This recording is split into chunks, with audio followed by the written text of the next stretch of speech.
Welcome to another episode of Battle Axe. As always, I'm Joey Danya alongside Bobby Bradford, and we are coming to you from the Bustin' Axe Throwing Range in Dubuque, where it is week number 4 of a 7-week regular season, and it all leads up to a double elimination postseason tournament. That's where we will crown a Battle Axe champion once again, Bobby. Absolutely. And Joey, if you're new to the program here are the rules. Yeah, all of those rings moving inward are worth 1, 2, 3, 4, and 5 points. The bullseye worth 6 points. And then there's 4 bullseyes on the 3 ring as well. Those are also worth 6 points. You can get 5 for getting it inside of the ring closest to that bullseye. If you miss, however, you're stuck with 3 points or maybe the 4 if you get it in there. And then the small blue dot on the outside most ring, that's what's called the kill shot. You can go for it at any point during a match. If you hit it, you get 8 points. But if you miss it, you get nothing. Yeah, it is high risk, high reward, Joey. And as we've seen throughout the progression of this season, a lot of players are being adventurous, going for those outside bullseyes, going for those kill shots as well. And we know kill shots can win championships. Yeah, it can change the course of a game in the blink of an eye. Here's what everyone's competing for this season, Bobby. Absolutely, Joey. This is the Bustin' Axe Throwing Range Fall Championship Trophy here. It'll be taken home by the winner of the Week 8 double elimination postseason tournament. And as we've seen from the standings here, Joey, we have a lot of competitors that are really tightly bunched up. Everyone's moving and jockeying for position as the weeks go by. Of course, Matt the Magic Man Bradshaw is on top of the hill here, but we have a lot of competitors that can go toe-to-toe with him, and it should be a really exciting tournament. Yeah, we've been doing this for more than 10 seasons now. We've had multiple champions, and there are multiple competitors looking to win the championship trophy this season as well. Leading the way is Matt Bradshaw, undefeated on the season, 12-0, averaging close to 58 points per game. Yeah, Matt's been one of those players that's really been aggressive with those outside bullseyes. He's gotten really comfortable with them. But, Joey, as we've seen from matches, if you get really aggressive going for those outside bullseyes, those threes can be really costly. But followed by Leroy Kedley, Michelle Fremeld, Eric Schizzle, Ann Welp, Justin Smith, Jill Kedley, Beth Jen, Gina Feenstra, and Nancy Kramer ran out the top 10. That is a look at the standings. It is time now for the competition here in week number 4. Our first match, it's going to be Eric the Scope Schizzle taking on Beth Jen. Go get him. Yeah, so Beth Jen coming into the week number 4 here at 3-9, Eric at 4-8. This is a classic rivalry that's taken place here in Battle Axe over the past couple seasons, and Beth gets a nice start there with what looks like a bullseye. And those records are by no means indicative of the quality of these competitors. Both Beth Jen and Eric Schizzle, championship contenders, they've just been exploring a lot, trying to get comfortable with those outside bullseyes. Yeah, and Eric has been throwing with his left hand. He had an injury to his right elbow to start the season, so he's been throwing with his opposite hand, and Beth has been very aggressive going for those outside bullseyes, really trying to work on her throw and hone in those really precision throws. And as we see there, Eric follows up with a nice bullseye there on his second throw, so both players eliminating the middle bullseye there from their first 5 throws. And it's a great strategy because you'd think you're going to have to hit some of those outside bullseyes in some high-pressure situations in the postseason. Well, with everyone looking up at the mountain and seeing Matt the Magic Man Bradshaw, and you just hate to see that from Beth there, a very rare drop. But going back to my point, Matt the Magic Man Bradshaw, he's sitting on top. He's undefeated. He's got an incredible average point total, but he has been very aggressive going out and getting those outside kill shots. So if any player wants to kind of keep pace with him, they know they have to do that, and they have to do that consistently. That's the big trick. And it took a little bit of a learning curve even for the Magic Man. We saw him learning how to get those outside bullseyes early on in the season, and now he's really got it in his arsenal, and he is looking very dangerous with the postseason right around the corner. Yeah, he put up a lot of uncharacteristic Magic Man scores there, but he's quickly honed it in. And again, this game is all about adjustments, Joey. It's all about figuring out your throw and figuring out what's consistent for you. So for both these competitors, Eric throwing with his left hand and Beth being aggressive going for those outside bullseyes, they're just kind of figuring it out as they go along, and that's kind of the beauty of the league, because it's 7 weeks until that double elimination tournament, and then everything's thrown out the window. Yeah, that's what the regular season is all about. You don't want to be learning these things when you get to the postseason. Absolutely. So Eric the Scope Schizzle with a commanding 8-point advantage heading into the second half here against Beth Jen. Yeah, so again, from the tail of the tape here, we see Beth with 3 threes on her first 5 throws. Of course, a devastating drop. Those are all due to her being aggressive going for those outside bullseyes, but you know you have to stay on that path, Joey. You can't divert. You know, you have to play the board. You can't play your opponent. Just over the top of it, maybe? And it looks like a nice, so that could be a bullseye if it's popping through in the bottom part of the blade there for Eric the Scope Shizzle. Well, a couple of 5s, but Beth Jen unable to gain number any 7, ground, Erica and Bates. time is running out here in this one against Eric Shizzle. She needs to get hot in a hurry, and she needs the Scope to make a couple of mistakes. Well, we know one thing that Eric is very aggressive with is the kill shot. We don't call him the Scope for nothing. But that is another progression of Beth Jen's game, is getting comfortable going for those kill shots within the actual gameplay outside of going to sudden death. 4, 6.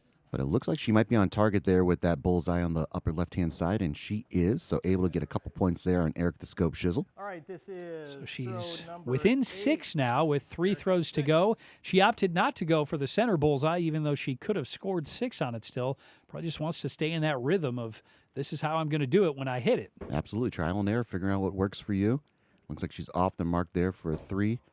5, And as 3. we've seen from Eric the Scope, though, he's been aggressive going for those kill shots, even if he's up by not 8. All right, You know, if throw he's not number in a 9. comfortable Erica's margin, up he 8, still is 37, aggressive 29. going for those shot kill on the shots. left. And right on cue, there he goes, call for the kill shot there. So if the Scope is unable to hit this kill shot, that would really open up the door here for Beth Jen. And she'd really love if that blade was able to sneak in on the bottom side, get that bullseye there on the bottom right-hand corner. And Eric is off the mark. Well, this could be a crucial ruling here to see if it is a bullseye. For 3. Beth Jen, it would be a 6-point swing, but instead it's just a 3-point swing. She gets within 5 heading into the final Erica's throw. up 5. Yeah, Beth Throw Jen number got 10, closer and saw that 37, it wasn't hitting on that bullseye. You going up? Obviously, it doesn't hurt to call for a second, but she must have Kill saw shot that it was called kind on of the a left. fruitless endeavor. But Beth is going to play the board. We saw Eric call for another kill shot here. She hits the bullseye. All the pressure will be on the Scope. Oh, and what to see, it's very close throw there. And Eric is off the 3. mark and ruled a 3 there for Beth. And then she is, 4. looks like, All right. I don't believe she's going to contest it, but she's calling it is a 4. So Beth Jen comes up 1 point takes that short one, of 37, Eric the Scope 36. Shizzle. He gets the win 37-36. Yeah, this is just really true to both these competitors. You know, Beth has had her game plan this entire season of going for those outside bullseyes. Unfortunately for her, she only had a couple bullseyes there on her first and 7th throw. Way too many 3s on her scorecard for her liking. But again, she's still dialing it, and it's still just week 4, so there's still time to figure this all out. Unfortunately for her, she wasn't able to capitalize on Eric missing those kill shots, which we've seen him being very consistently going for those kill shots on his 9th and 10th throw, no matter what the score is. But we don't call him the Scope for nothing, Joey. So Eric comes out of this 37-36 to improve his record to 5-8, and Beth falls to 3-10. Well, one of the best parts of this league is its camaraderie. These players just love to learn from one another, and who better to learn from than one of the best in the world? Here's Matt the Magic Man Bradshaw on his advice to the rest of the players in this league. I want them to try and focus on one throw at a time. My mantra is be a goldfish. The happiest animal in the world because it has a 10-second memory. Once that throw's done, you forget it, and then you regroup, and then you refocus, and then you start your pre-routine again, and it's shot for shot. Especially this year with the new rules of now, instead of just the center bullseye, you've got 4 or 5 different height adjustments. So you really have to treat each throw individually, and you really have to focus on it. And these guys have done a fantastic job of doing that. Master at work, Matt the Magic Man Bradshaw. Who better to learn from? Absolutely. And it's one of the things that he really brings to the table is that while he's learning and growing, he's always teaching others and wants the best competition around him. So he's absolutely one of the reasons why the league has elevated their gameplay. Gina Feenstra next up, and she'll be taking on Matt the Magic Man Bradshaw. So Gina coming in at 3-9, Matt at an undefeated 12-0. Nice throw there by Gina, get the night started. An even better throw there by Matt the Magic Man. See if this is a 5. Beth Jen going to get a closer look at it. It is a 5. Great start for both Feenstra and Bradshaw. And I really like how the blade hit into the wood there for Gina. You know, sometimes we'll see her axe kind of hit at a little bit of an angle, which causes the drops, causes erratic throwing. But that was a really nice placement of the axe there. Nice start for Gina Feenstra. Another nice throw there. Looks like that's going to be a 4. 4, 6. And Matt with a Beautiful bullseye there on the upper left-hand side. A perfect start here for the Magic Man with back-to-back bullseyes. Nice start for Feenstra as well. She's trailing by 3, though. And Matt with a chance for what we dare not speak. And the axe getting away from Gina there a little bit and not getting away from Matt the Magic Man, who starts this matchup with an impressive unicorn going around the world here, Joey. Let's see if he can keep it up. 3 straight bullseyes for the Magic Man. Just like that, he's got a 6-point advantage. And Gina going in the wrong direction here with her throw. She started off really nice with that 5, and she's been slowly moving in the wrong direction. Nice overcorrection there, and a nice 4 there for her. And Matt with a 3, so Gina able to get a point going into the 5th throw. Bradshaw barely missed that bullseye, and you could see the frustration. He just expects nothing but the best of himself. Absolutely, and it's because he works on his throws so much, and he has that release point dialed in. You can see another very close miss there for the Magic Man, but this is what really levels the playing fields for everybody to be able to compete with a competitor such as Matt the Magic Man Bradshaw. We have Gina going in down by 4 at the turn. I bet if you would ask Gina before the match started, would you like to be down by 4 going into the 5th throw or the 6th throw? I bet you'd take it every time. Still within striking distance when you've got that kill shot in play. Another nice throw there by Gina. Matt eliminating the bullseye off of his second round here. So 30-25 going into the 7th throw. But I think that's what's really been great about these new rules, Joey. It's just really level the playing field and allow for players to be more comfortable being aggressive, going for those outside kill shots, and really putting up even more impressive scores than we've seen in leagues past.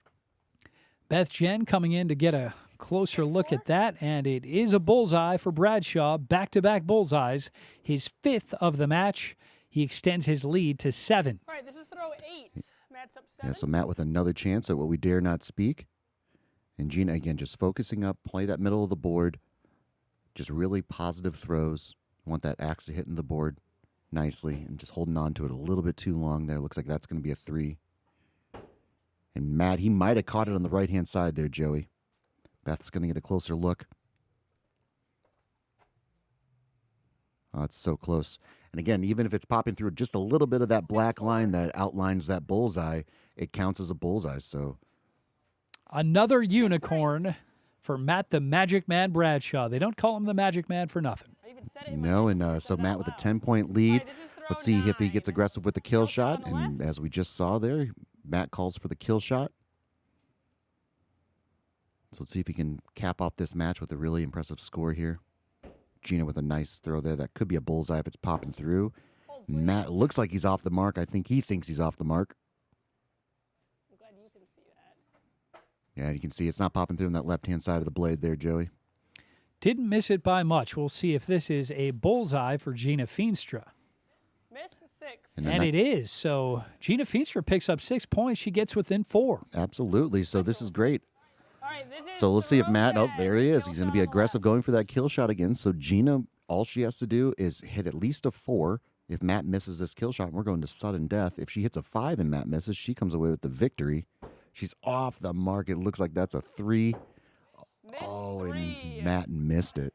All right, Matt takes that. Well, the door was open, 42-41. Man. and Feenstra couldn't take advantage. Matt the Magic Man Bradshaw remains unbeaten by the slimmest of margins, 42-41, the final. Well, those are the throws that you cannot practice, Joey. That throw on the 10th throw for Gina, she desperately needed a 4. As you could see, the axe kind of sailed on her a little bit. It was a 3, but Matt left the door open. If she would have hit that 4, they would have gone to sudden death. If she would have hit a 5, obviously she would have won the match. So an incredible opportunity there for Gina Feenstra and Matt, being aggressive, trying to always stay in world-class, world championship form, going for those kill shots on the 9th and 10th throw after the 2 unicorns on his card.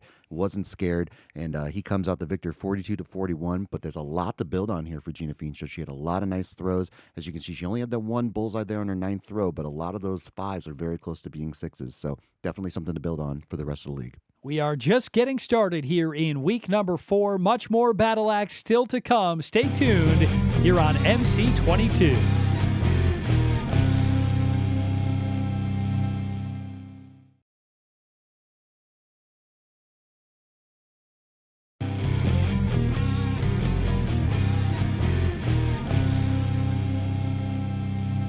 Welcome back to Battle Axe, coming to you from the Bustin' Axe Throwing Range in Dubuque. I'm Joey Danya alongside Bobby Bradford. It is week number 4 of a 7-week regular season. It all leads up to the double elimination postseason tournament where we will crown a Battle Axe champion. It's been an exciting start to week number 4, and we are just getting started, Bobby. Absolutely. We just saw Matt and Gina go toe-to-toe. Gina fell by 1 point, so that's the kind of excitement that we can have here in the Week 8 double elimination tournament, and excited for the rest of the matches. Next up, it's Michelle Frummelt taking on Beth Jen. So Jen and Frummelt going head-to-head. Frummelt coming in with a record of 7-5 and a 3-10 record for Beth Jen. She came up short earlier here today against Eric the Scope. And you can see there, Beth holding on to that axe just a little bit too long. A 3 to start the match, but fortunately for her, it was only a 4 there by Michelle. Michelle been one of the more consistent players that is going for the middle of the board consistently, not really venturing out to those outer bullseyes or kill shots.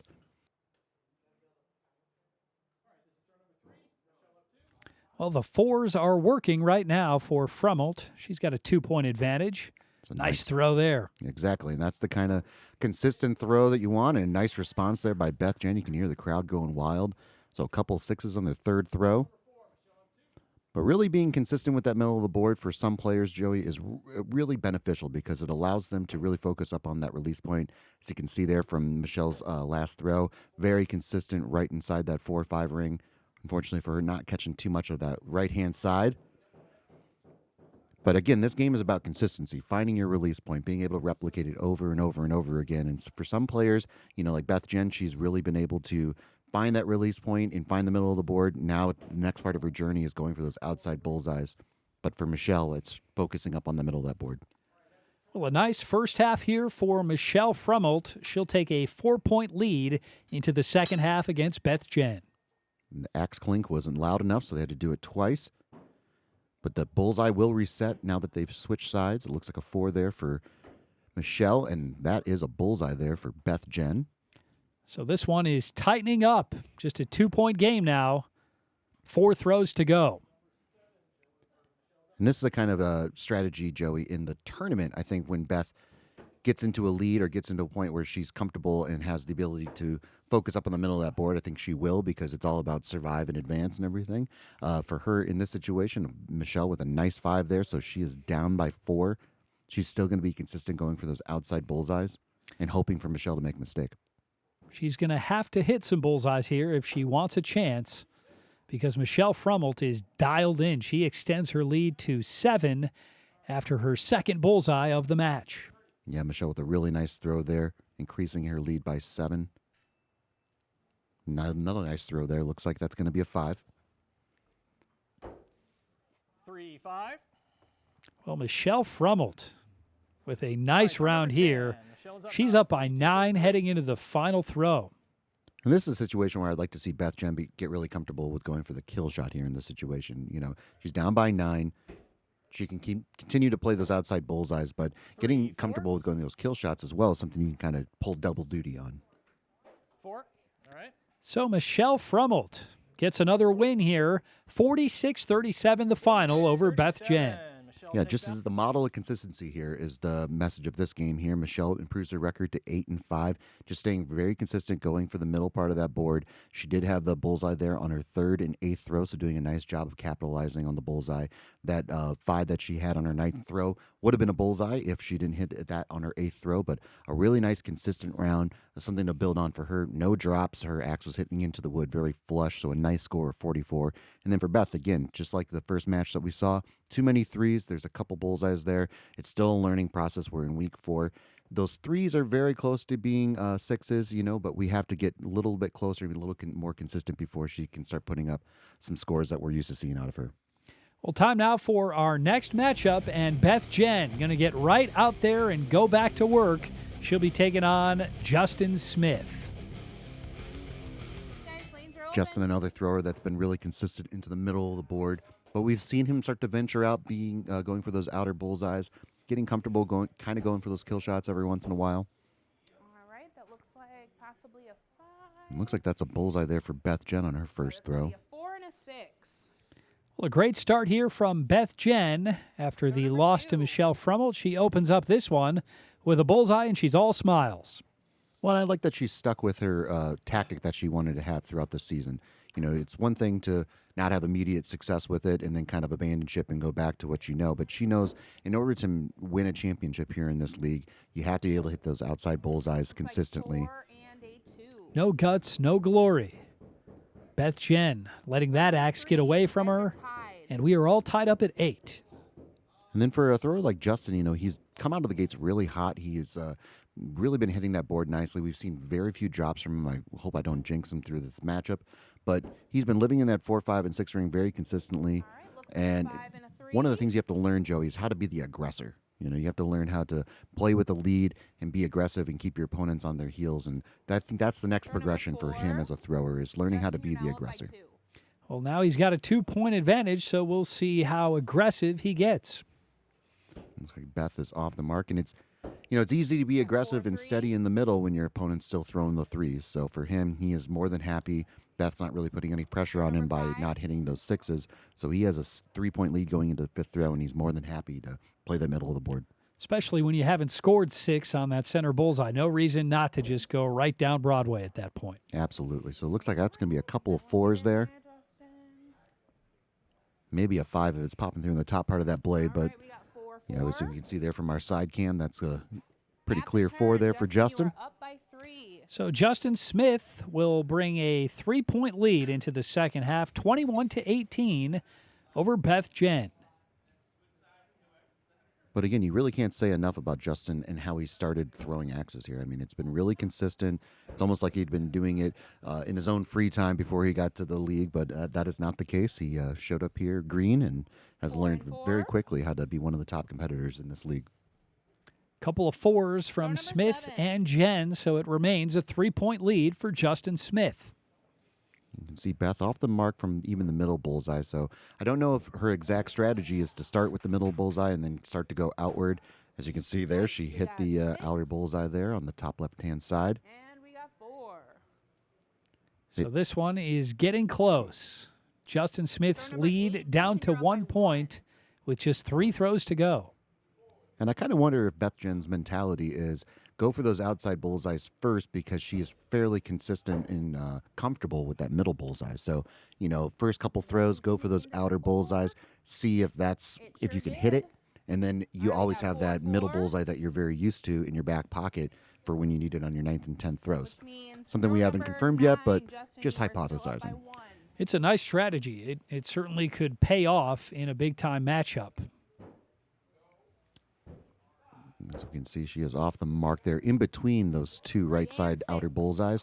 And Justin, in a timely manner, hits his bullseye there on the 9th throw to have a 4-point lead. Justin, you're now up by 4. But again, this is a situation, Joey. Go for the kill shot here. Justin's been hitting consistent 4s, and you have a chance to tie this thing up and go to sudden death here.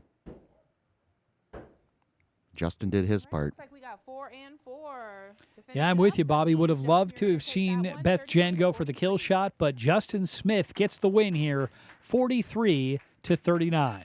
Justin Smith with a really nice consistent score here, 43. Living in that vortex, only the 1 bullseye there on his 9th throw and a 5 on his 3rd. Everything else was 4s. That's where I'd like to see Beth Jen be really aggressive, go for that kill shot there on the 10th throw, send this thing into sudden death, and then come away with the victory to improve her record to 4-11.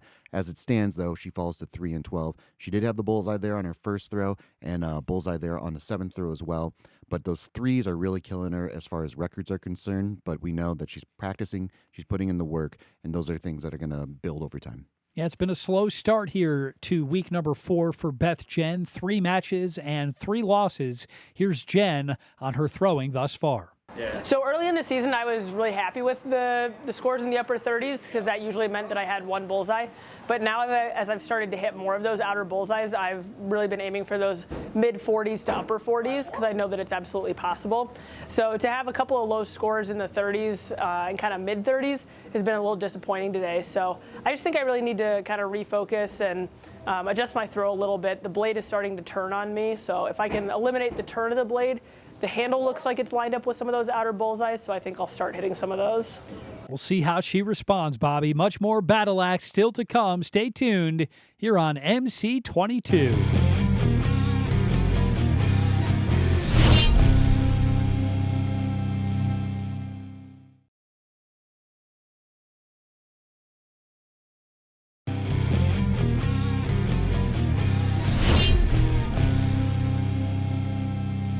Welcome back to Battle Axe. Joey Dania alongside Bobby Bradford at the Bustin' Axe Throwing Range in Dubuque, where it is week number 4 of a 7-week regular season as we look forward to crowning a Battle Axe champion after that with a double elimination postseason tournament. It's been an exciting start to week number 4, and we've still got lots more action to come. Leroy Kedley, our next competitor, and he'll be taking on Justin Smith. Yeah, this is quickly becoming a classic rivalry as well.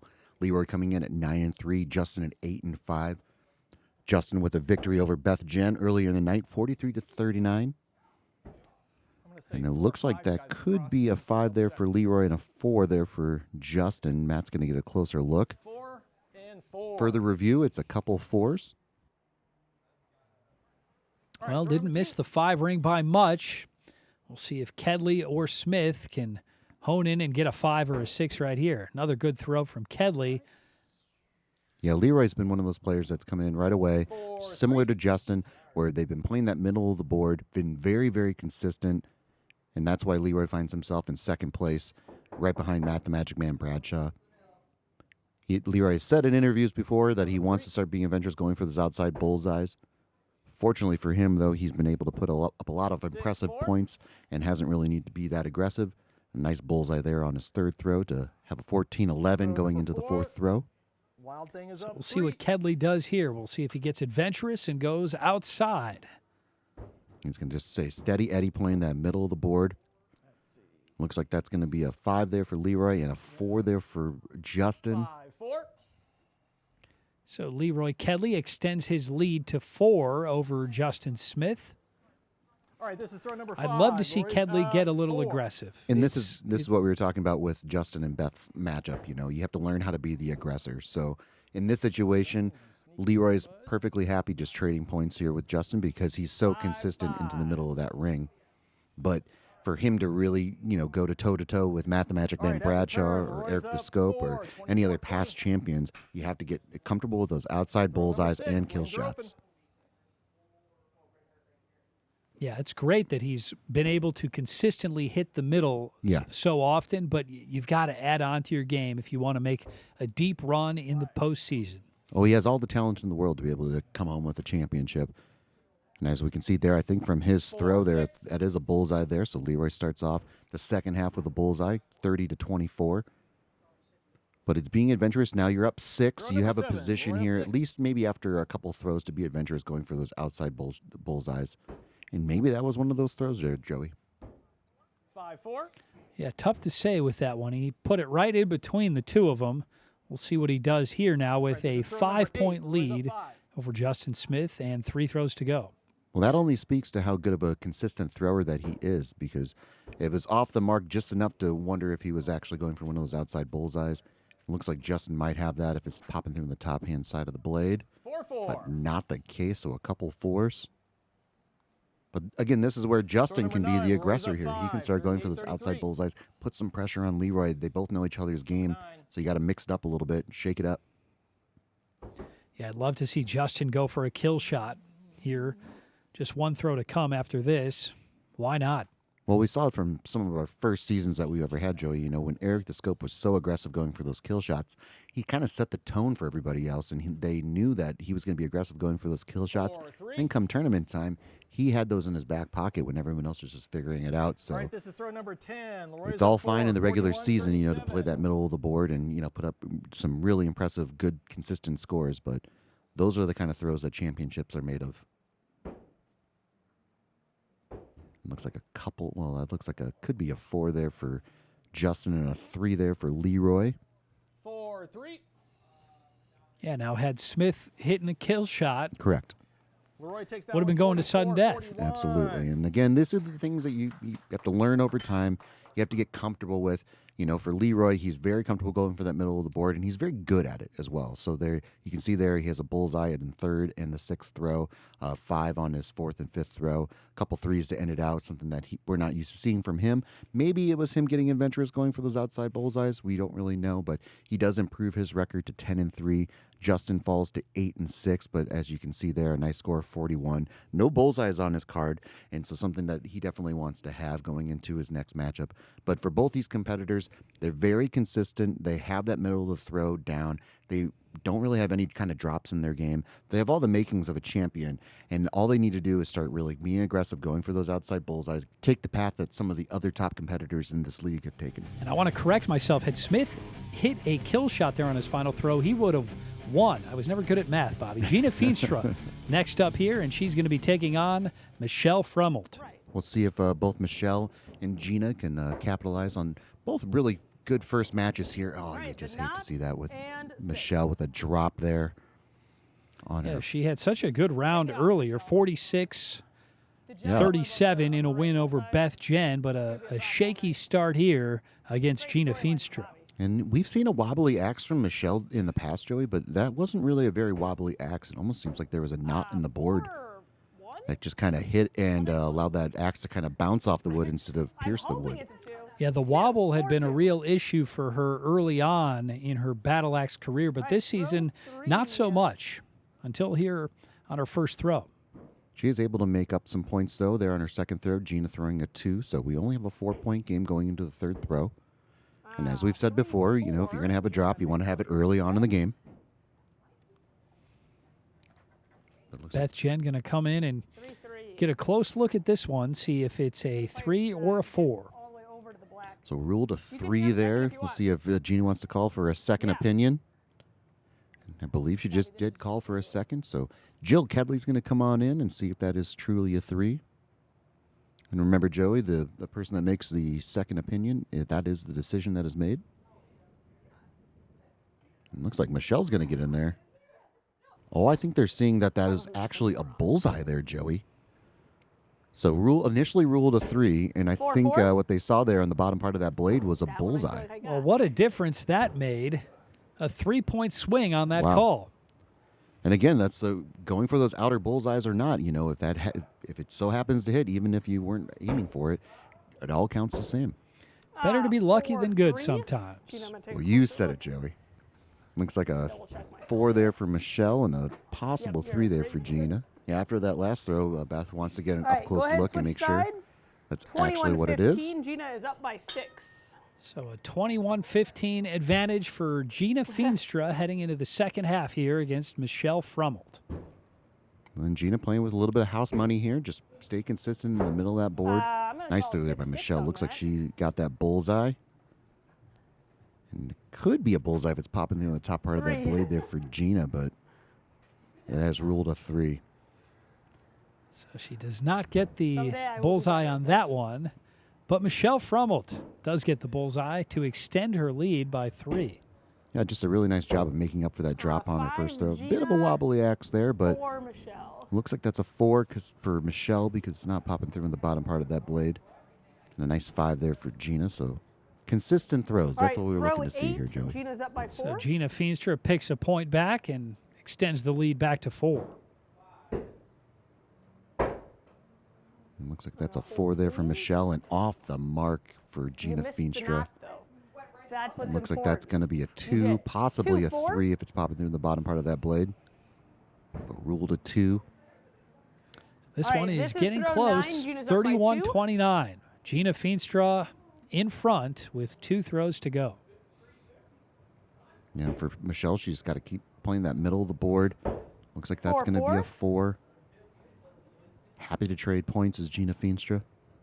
All right, this is throw 10. Gina's up by 2. So it's going to be a 2-point lead for Gina Feenstra with the 10th throw coming here. And this looks like they're going to both play the middle part of the board here.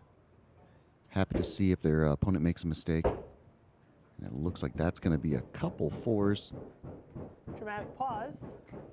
Beth said there's a dramatic pause here. We'll see what the 3-4. ruling is here. It's not really going to change the outcome of the Gina game. takes that one 38-37. So Gina Feenstra gets the win over Michelle Frummelt, 38-37. Another 1-point game here in week number 4. Yeah, Gina's had a couple of those 1-point games here tonight, so definitely showing the progression of a thrower. She did have a couple twos there on her second and eighth throw. She did have 2 bullseyes, though, in her first 3 throws, so there's a consistency that players need to develop over time, and both these players are in the process of doing that. For Michelle, she did have that devastating drop there on her first throw, but did a great job of overcoming that. She only had that 1-3 there on her third throw. Pretty much lived in the vortex the rest of the time. He did have a nice bullseye there on the 6th throw after the turn. Unfortunately for her, she falls to 8-6, losing 37-38. But Gina Feenstra improves her record to 4-10, and looking forward to the rest of the night here, Joey.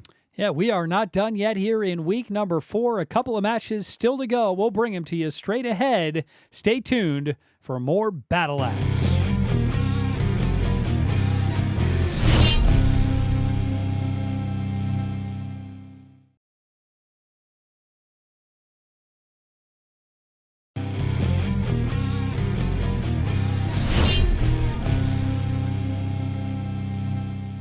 Welcome back to Battle Axe here at the Bustin' Axe Throwing Range in Dubuque. I'm Joey Danya alongside Bobby the Blade Bradford.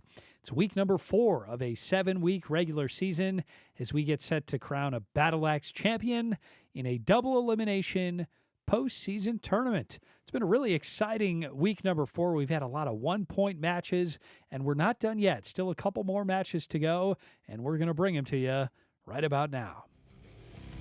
First up, it's going to be Gina Feenstra, and she will be taking on Ann Welp. Our first look at Ann Welp here tonight. Yeah, Ann's put together a really nice season, coming in at 5-7. And then for Gina Feenstra, she's had a really couple close matches. We'll see how that translates over to this, her third match of the night. And a nice start there for both competitors. Looks like that could be a bullseye there for Ann if it's popping through the top part of that blade. Beth Jen getting a closer look, but a couple 5s. Real close, Ann. As she said, it was real close for Ann Welp. But Ann's really turned into one of those very consistent throwers. Her blade is hitting into the wood much more flush, much more straight on. All right, throw Doesn't 2. have that angle to it that Beth was kind of talking about in her interview. Yeah, Ann Welp, much better than her record would indicate. She's a dangerous player. And a great start here for Ann Welp. That might be a bullseye. We'll see what Beth Jen has to say. At the very least a 5, but it is ruled a 6 there. So Ann with a really nice start, 11-9 going into the third throw. But as we've seen from Gina in her first couple throws too, Joe, it's very consistent around that 5 and 6 ring. That 4 was not very far off from being a 5. Another nice, really consistent throw there by Ann Welp. And the axe getting away there from Gina Feenstra a little bit. She's going to be lucky if that's a 3, possibly a 4. 3-5. You can see there from our side cam there, not popping through in the bottom part of that blade. Fire tonight. Well, a great start here for Ann Welp. She builds a 4-point lead over Gina Feenstra on the first 3 throws. Yeah, it really feels like Ann has kind of found her consistent throw, and she might have been going for that outside bullseye there, Joey. 4-3. Yeah, it sure looked like she was, and she didn't miss it by much. But that allows Gina Feenstra to pick up a point to cut the deficit to 3. Correct. Yeah, again, if Ann can start being aggressive going for those outside bullseyes, you see her make a slight adjustment there. I think she is going for those outside bullseyes, Joey. Love to see it. Ann Welp getting 6-3. aggressive, keeping her foot on the gas here. Gina Feenstra taking Right, at the advantage turn, of the we are tied up miscue. at 22. We're tied up at 22 all after the bullseye from Feenstra. That's a great example of the chess match that these new rules have kind of put out there, that Ann Welp being aggressive going for those outside bullseyes and Gina Feenstra doing a great job of capitalizing on it. Everything resets when we go to the other side. 4. And it looks like that's a 4 there for Gina and possibly a 5 for Ann if it's popping through on the left-hand side of that blade. Beth, we get a closer look. 4-4. But a couple 4s here, Joey. So 26 all tied with up. 4 throws to go between Gina Feenstra and Ann Welp. Should have another exciting finish in store. Nice throw there by Ann, and it looks like that's going to be a 6-4. bullseye there for her and a 4 there for Gina. Looks like Anne's getting closer, and she kind of sees that that's not a bullseye, so she's you can self-call that that's a 5. Correction, 5. But very close to being a So hard to bullseye. see from Nothing back there, to okay? hang your hat on there. And honesty right, goes a this long is way. throw Ann 8. Welp is Ann going is up by to 1. win honorably here, as will every competitor. It's a 1-point lead for Ann Welp with 3 throws to go. Nice throw there. 6-6. Nice throw there by both competitors. Consistent throw there by Ann Welp. And then for Gina Feenstra, just a nice bullseye there. I would like to give you guys the benefit of the doubt. Correction, 5. Well, once again, Ann Welp is saying, hang on just a minute. It's not a bullseye. It's a 5. So Ann Welp now tied with Gina Feenstra. Yeah, it was very please. close to being a bullseye there for Ann Welp. We'll take a And then closer she look got this closer and saw that that was a 5. It's tough to see from this far away. time. All right, Absolutely. 4, Well, that's why 5. we have the action cam there. You can see Gina, if she had not hit her bullseye right, already, we that was going to be are another flush tied at bullseye. But that's going to be a 5 for her and a 4 there for Ann Welp. So quickly, Gina Feenstra takes a 1-point lead going into the 10th throw. We'll see how aggressive Gina Feenstra wants to get here with her 1-point lead. And then for Ann, all she has to do is keep that consistent throw that she's had Hold, all please. night. Put together a really nice match. Looks like that's going to be a 4, possibly a 5 though, Joe, if it's popping through I mean, the it top was part of just that a blade. premonition, people. If that's a 5 and it's a 5-4. 4 for Feenstra, we would be going to sudden death. And it is. means And we're we tied are. at Fasten 46. your seatbelt, Bobby. 45. That's incredible. So We you are can tied just at see there by the 45. action cam, Joey, the top part of that blade looked like it was popping through on the left-hand side. So 45, 45, we go into sudden death, closest to the kill shot. If anyone can hit it, they win. Closest to, if they both miss, is the victor. And if they both hit it, they'll just We'll- keep shooting we'll just kill keep going. shots. Ooh, and a That is nice a throw hit there for by Ann Ann. Welp. She hit it. And Welp with ice in her veins. She hits the kill shot to get the win All in right, sudden Ann death takes over that. Gina Feenstra. With Wow, the what kill. a tremendous match here by Ann Welp. So she improves her record to 6-7, defeating Gina Feenstra. Just a nice, consistent round. She got she started going for those outside bullseyes on the 4th and 5th throw for a couple 3s, but everything else, Joey, was 4, 5s, and 6s. Did a really good job of consistently throwing, as we've talked about before. Not all misses are the same. A lot of those 5s are very close to being 6s, and those 4s weren't far off from being a 5. So a really nice, consistent round from her, something that she definitely wants to build on going into week number 5 and on. And then for Gina Feenstra, she did have those 2 bullseyes there on her 5th and 6th throw. Definitely making progress to being a consistent thrower and a lot of building blocks that she can take into her next matchups and weeks on. Yeah, round of 45, certainly nothing to hang your head on. Here's Gina Feenstra on her final round of week number 4.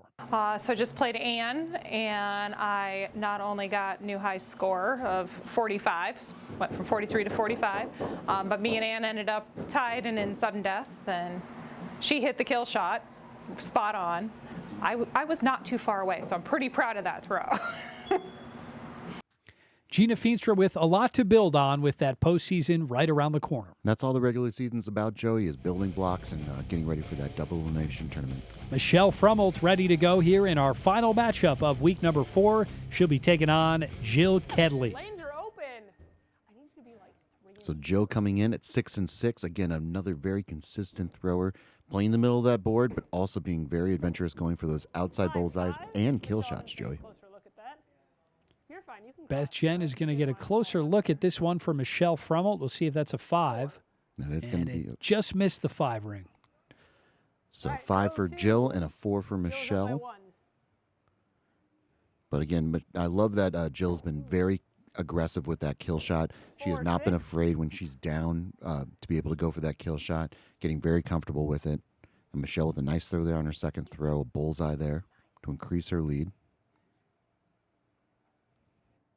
And it looks like just holding on to the axe just a little bit too long. 4-4. As Jill Kedley looks like a 4 there, but fortunately for her, Michelle followed it up with a 4 as well. So only 13 to 14 going into the 4th throw. But just a real model of consistency is Jill Kedley, and really working to elevate her game and being aggressive going for those outside bullseyes. First off, though, she has to hit that middle bullseye. Beth Jen getting a closer look at this one. We'll see if that's a 4 or a 5. It's a 4. So Kedley and Frummelt stuck in the vortex right now. Throw 5. Michelle Frummelt still leading by 1. heading into the fifth throw. Well, you saw Jill Kedley get a little closer look at that last throw. Very close to being a 5, popping through in the bottom part of that blade. That's a no-doubter 4, and it looks like that's a 4 there from Michelle as well. That might be a 5. Beth Jen's going to come in and get a closer look at it. Not popping through on the right-hand side, though, so that is going to be a 4. Both competitors going to be stuck here in the vortex, but still a 21-22 game going into the 6th throw. Another nail-biter. Michelle Frummelt clinging to a 1-point lead. She looks to close out week number 4 with a win. You can see the axe just kind of being really sporadic here with Jill Kedley. Well, at this point, Frummelt happy to trade points with Jill Kedley. Just 3 throws to go. Yeah, you'd love to see her be the aggressor, try to put some more positive points on the board, really create some separation. There's a nice throw there by both competitors. It'll look like Michelle threw a 5, and Jill said, anything you can do, I can do better. And it looks like that's going to be a bullseye there for Jill Kedley. Oh! Wow, it looks like Michelle might have hit in a bullseye as well, but she just missed it by a matter of centimeters. Yeah, you saw there from that side cam, it was much closer than we initially thought here. And Michelle opting not to get a second opinion, but that was very close, Joey. Well, on what's been a thrilling night of riveting competition, it only seems fitting that we are tied here in our final matchup with 3 throws to go, and it looks like Kedley just delivered another big bullseye, back-to-back bulls. Well, in a heavyweight matchup, Joey, I mean, those are 2 big blows there by Jill Kedley, back-to-back bullseyes. And then let's see if she can complete what we dare not speak. Looks like that's a 4 there for Michelle Frummelt. And, oh, she's so close. We're going to have to get a closer look, Joey. Could be on the right-hand side, popping through. This is a crucial ruling here from Beth Jen. Ooh. That would have been a 3-point swing. Yeah. And instead, it makes it a 1-point lead for Jill Kedley heading into the final throw. 39-40. So Jill up by 1, being aggressive, going for the kill shot. I love it. Love to see that from Jill Kedley. There's no trophies for the regular season, Joey. She's getting ready for that tournament. So she's going to try to get comfortable with that kill shot. And she's off the mark. Well, Michelle Frummelt will get the win, 43-40 over Jill Kedley. Fun way to wrap up another great week here on Battle Axe. Yeah, for Jill Kedley, from that 7th throw on, we saw those 2 back-to-back bullseyes. That 9th throw, we saw how close that was to being a bullseye as well. So she was definitely feeling it. Got aggressive going for that kill shot. Nothing wrong with that. And she knew that that's the kind of performance that she needed to have to come away with the championship in the Week 8 double elimination tournament. Unfortunately for her, she was off the mark. So Michelle Frummelt does take this thing 43-40. And for Michelle, she had that bullseye there on her 2nd throw, really consistent into the vortex, but we know that that's not going to win championships, so she's got to get more consistent with that 5 and 6 ring and then start to venture out. But for both competitors, a really nice matchup, really fun matchup, and definitely something to look forward to come tournament time. Well, hard to believe more than half of the season is in the rearview mirror. Just 3 weeks to go until the double elimination postseason tournament. Time now for our post-game wrap-up. Well, and it's been the tale of the tape throughout this entire season, Joe. We've had to, Matt the Magic Man Bradshaw leading the way. He finishes the night still undefeated, putting up an impressive score of 908, averaging about 56.8 points per match. But followed by him is Leroy Kedley, Michelle Frummelt, and, Justin Smith, Eric Shizzle, Jill Kedley, Gina Feenstra, and Beth Jen. Nancy Kramer rounds it out at the 10th spot. But look at how that bunching, Joey. Everything is dependent on each match, and those positions can flip at a moment's notice, so definitely something to keep an eye on and something I'm looking forward to seeing how it plays out. Should be a thrilling postseason. That's going to do it for this episode of Battle Axe. For Bobby Bradford and the entire MC22 crew, I'm Joey Danya. Thanks for watching. We'll see you next time here on Battle Axe.